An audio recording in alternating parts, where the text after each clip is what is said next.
Nesse exato momento, tem cerca de 180 quilos de aço desaparecendo. E de forma bem silenciosa, sabe? Implacável, lá no fundo do escuro Oceano Atlântico. Sim, o que é um dado assustador quando a gente para pensar. Com certeza. A narrativa popular costuma encerrar a história do RMS Titanic naquela noite trágica e gélida de 1912. Mas, bom, a verdade é que o navio não afundou apenas uma vez, né? Exato, ele continua afundando lentamente, perdendo a essência todos os dias, e isso já faz mais de um século. O que acaba deslocando o foco daquele único evento catastrófico por uma saga contínua. E o objetivo da nossa imersão de hoje não é ficar reciclando os detalhes do iceberg ou, sei lá, contar os botes salva-vidas de novo. Até porque essa história de 114 anos dos destroços é uma teia muito mais complexa, né? Vai desde negação e fantasias absurdas de resgate, passando por batalhas legais, até chegar numa tragédia super moderna, movida puramente pela obsessão. O foco aqui é examinar o que aconteceu depois que aquela estrutura colossal de aço tocou o leito do mar. Então, ok, vamos desempacotar isso. Vamos lá. A gente tem um volume de dados monumental sobre a mesa hoje. Para quem nos ouve, nós vamos cruzar relatórios históricos de agências como a NOAA, um estudo revolucionário de reconstrução digital que saiu agora em 2026, análises biológicas sobre micróbios devoradores de metal e, claro, inevitavelmente, o inquérito técnico sobre o desastre do submersível Titã. É um panorama riquíssimo e, o ponto de partida dessa saga subaquática foi marcado por uma total desconexão com a realidade do oceano. Totalmente. Nas décadas de 1960 e 1970, antes de a gente ter um mapeamento preciso do fundo do mar, surgiram umas propostas de resgate que, olha, desafiavam qualquer lógica científica.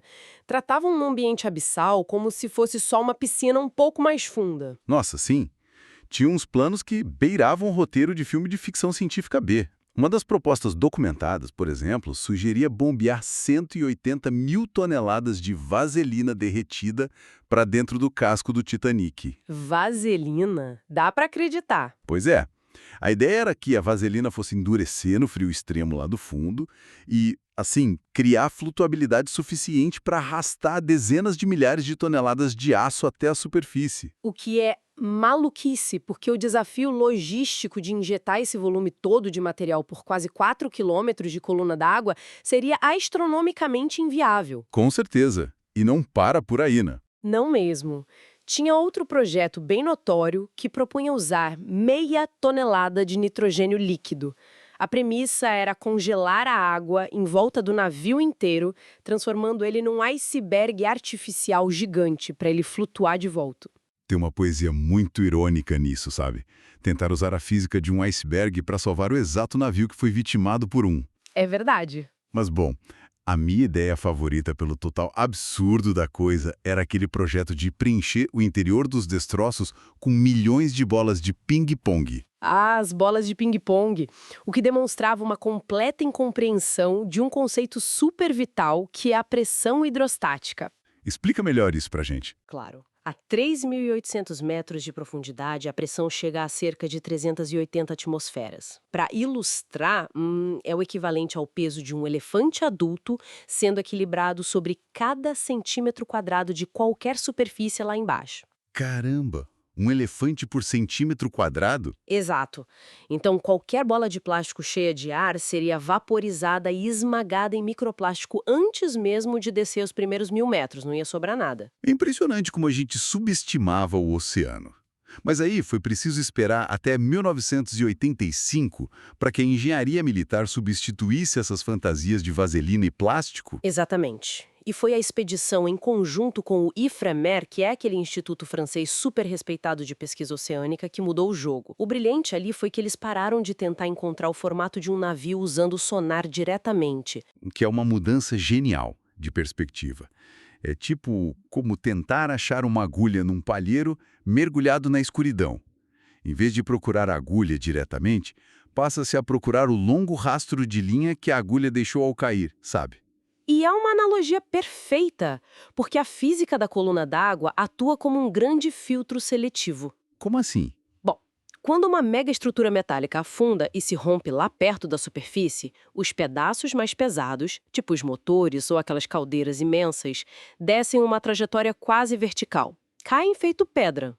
Aham, faz sentido. Em contrapartida, os itens mais leves, tipo louças, sapatos, pedaços de madeira e carvão, eles levam horas para descer e vão sendo arrastados pelas correntes oceânicas de um jeito bem imprevisível.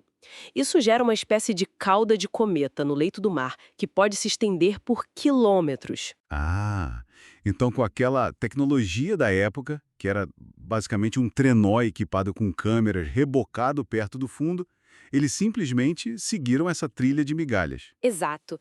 E quando avistaram a primeira caldeira clássica, o rastro revelou o prato principal. E quando aquelas primeiras imagens granuladas subiram pelo cabo até os monitores, bom, um mito mantido por 7 décadas simplesmente desmoronou na hora. Sim, porque a crença hegemônica era de que o navio tinha chegado ao fundo inteiro, né? E isso, a visualização direta desmentiu isso instantaneamente. O Titanic sofreu uma fratura super violenta lá em cima, a separação dividiu o navio e a proa e a polpa caíram de forma totalmente independente. Hoje elas repousam a mais de 600 metros de distância uma da outra. E o estado de conservação delas é muito diferente. A proa, por ter uma ponta aerodinâmica e, bom, já estar cheia de água, acabou se comportando como um avião em queda livre, planando através da água. Sim, o que é fascinante. Essa hidrodinâmica permitiu que áreas internamente complexas, como os famosos banhos turcos, chegassem ao fundo num estado de preservação que choca os especialistas até hoje. É. Já o contraste com a popa é assustador. Muito. Como a parte de trás não estava completamente alagada quando mergulhou, a descida foi catastrófica. O ar aprisionado não suportou aquela compressão brutal que a gente comentou. Os bolsões de ar implodiram de dentro para fora. Exatamente. A polpa desceu girando de forma errática, sabe, no movimento de saca-rolhas. Colapsou os convéses de cima para baixo com muita violência antes de bater no solo como uma montanha de sucata irreconhecível. E essa nossa capacidade de investigar esses detalhes a quilômetros de profundidade atingiu um ápice absoluto agora, com a divulgação daquele estudo de 2026, né? Nossa, o gêmeo digital. Sim.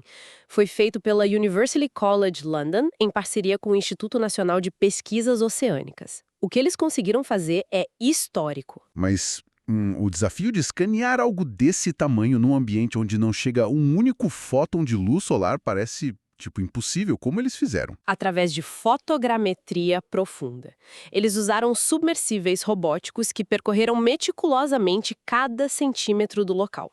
Foram mais de 700 mil imagens individuais de altíssima definição. Uau, 700 mil? Sim, e o grande obstáculo é que a luz artificial se dispersa muito rápido na água, o que gera perda de dados. Mas o algoritmo de 2026 neutralizou essa distorção, costurando todos esses milhares de frames num modelo 3D perfeito. Que dá para inspecionar em detalhes microscópicos de qualquer computador na superfície. Exato, dá pra ver até as mínimas texturas. E foi exatamente esse nível de detalhe insano que acabou enterrando aquela imagem cinematográfica mais famosa do desastre. Porque a gente sempre imaginou o iceberg abrindo aquele rasgo gigante e contínuo de 90 metros no casco, como se fosse um abridor de latas gigante. O cinema eternizou essa imagem, mas o gêmeo digital provou que isso é uma falácia total. A análise estrutural forense não encontrou essas grandes fendas. O que eles acharam então? Múltiplas perfurações minúsculas nas junções das placas de aço. Só para dar uma dimensão, as maiores perfurações mapeadas não passavam do tamanho de uma folha de papel A4. Espera, a matemática disso não parece bater. Como que uma maravilha da engenharia, projetada para ser inafundável, vai a pique por causa de furos do tamanho de uma página de caderno? As bombas não dariam conta disso? É aí que entra a força implacável da física de fluidos, para a qual os engenheiros daquela época não estavam preparados. Não era só o tamanho do buraco, mas a pressão colossal empurrando a água através dele. Ah, entendi. Eram milhares de litros por segundo jorrando pelas fissuras como se fossem lâminas de água cortante. Mas o fator realmente fatal foi a distribuição disso. Onde eles estavam localizados. Isso. Esses furos estreitos se estenderam por uma linha longa o suficiente para violar 6 compartimentos estanques sucessivos na proa. O calcanhar de Aquiles do design. O navio podia flutuar com 4 alagados, mas 6 ultrapassava o limite. Foi tipo uma morte por 1000 cortes de papel, literalmente. E se a gente parar para pensar, não torna a tragédia ainda mais sombria. Bastante. Mas o que é fascinante aqui é que, enquanto os dados revelaram a falha fria da máquina, essa tecnologia também acabou imortalizando o lado mais nobre da engenharia humana. É verdade. A exploração virtual da Sala das Caldeiras confirmou coisas incríveis. Sim, a disposição das válvulas de vapor e das chaves de controle provou que a equipe, liderada por Joseph Bell, manteve os sistemas operando no limite, de forma manual. Um sacrifício consciente de ficar para trás. Eles mantiveram a luz acesa e o telégrafo funcionando o maior tempo possível, sabendo que estavam nas trevas, sem chance de fuga. É muito forte como a ciência de dados consegue entregar um atestado de coragem de mais de 100 anos atrás. É emocionante. Só que essa mesma inovação que ilumina esses heróis gerou um efeito colateral bem sombrio. Intensificou aquela necessidade humana de consumir a história presencialmente, a qualquer custo. E é bem aqui que a coisa fica realmente interessante, sob a lente do comportamento humano. Porque essa urgência turística nos levou à tragédia do Titã em 2023. Sim, a implosão catastrófica operada pela Ocean Gate. A questão central do Titã foi o design estrutural, que subverteu totalmente as normas validadas de segurança em águas profundas. Pessoas como James Cameron apontaram um paralelo bem incômodo, sabe? A ironia gigantesca de uma tragédia contemporânea causada pela arrogância tecnológica de achar que ser mais esperto que a natureza, acontecendo exatamente no mesmo ponto de uma tragédia igual ocorrida um século antes. A história rimando da pior forma possível. A análise técnica final de 2025 focou muito na física dos materiais do casco. Submersíveis certificados usam materiais como o titânio maciço, porque o titânio comprime uniformemente e depois volta à forma original sem danos. Mas o Titã inova perigosamente usando fibra de carbono na seção central, não é? Exatamente, fibra de carbono com matriz de resina epóxi. Que, parece meio contraintuitivo. A fibra de carbono é exaltada na aviação, na Fórmula 1, por ser incrivelmente forte e leve. Por que ela falha de forma tão desastrosa no fundo do mar? Porque o vetor de força é oposto. No espaço ou na aviação, a força atua de dentro para fora. O casco precisa segurar o ar sob pressão dentro da cabine. Faz sentido. E no fundo do oceano, a força é uma compressão monstruosa de fora para dentro. E a fibra de carbono não tem a capacidade de se contrair e expandir repetidamente sem sofrer danos. Cada mergulho induzia o que a gente chama de fadiga por compressão cíclica. Ou seja, as missões anteriores, que pareciam um sucesso, na verdade estavam destruindo o submarino silenciosamente. Perfeito. A cada descida, microfissuras se acumulavam no carbono. Era como dobrar um arame várias vezes. A questão não era se ele ia quebrar, mas em qual dobra o rompimento final ia acontecer. Caramba! E pior que os documentos da investigação oficial atestaram que já existiam alertas severos desde 2018.